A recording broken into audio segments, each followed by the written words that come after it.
हर हर महादेव दोस्तों, कैसे हैं आप सब।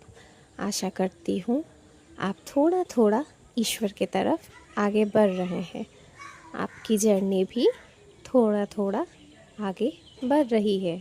ईश्वर के प्रति आपका प्रेम भी बढ़ रहा है।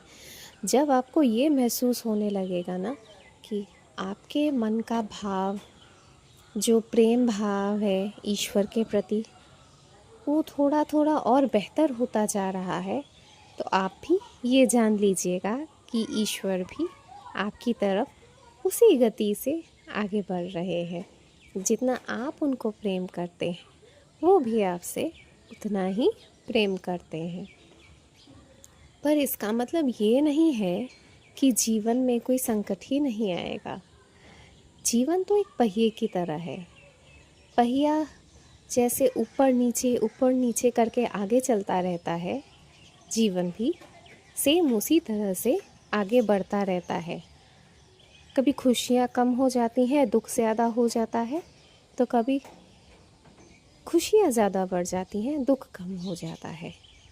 यही काल का चक्र है, यही समय का नियम है। समय सबसे बलवान है, लेकिन फिर भी आप इस जर्नी को बेटर बना सकते हैं और भी अच्छा बना सकते हैं अगर आप अपनी सोच को साफ करना शुरू कर दें।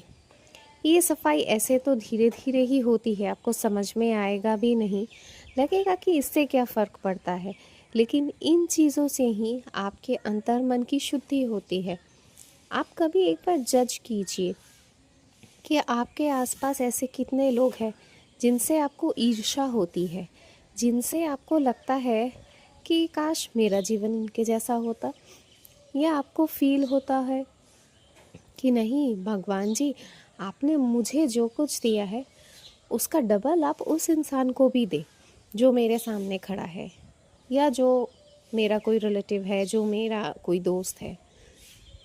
जब आपके मन में ये भाव आएगा कि ईश्वर मुझे जितना मिल रहा है आप उसको और भी ज़्यादा दें, जब आप दूसरों के प्रति अच्छी भावनाएं रखना शुरू कर देंगे, जैसे आपको दिखेगा कि सामने वाले घर में किसी ने गाड़ी खरीदी है, तो आप उसको दुआएं दें कि इस साल आपने ये वाली गाड़ी खरीदी, आशा करते हैं कि आपकी इतनी उन्नति हो कि अगले साल आप इससे भी बड़ी गाड़ी की खरीदो, या आपको जो भी और आपकी आकांक्षाएं हैं वो सब आपकी पूरी हो।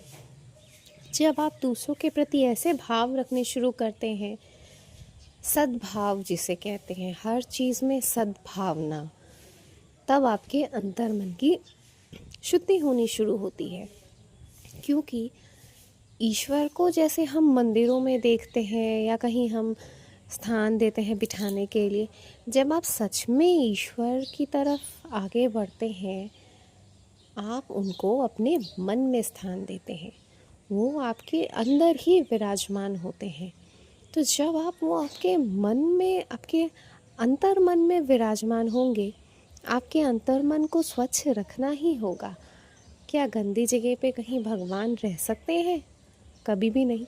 वो तो एक बहुत पॉजिटिव वाइब है ना। इतनी पॉजिटिव ऊर्जा है कि हम संभाल ही नहीं सकते हैं।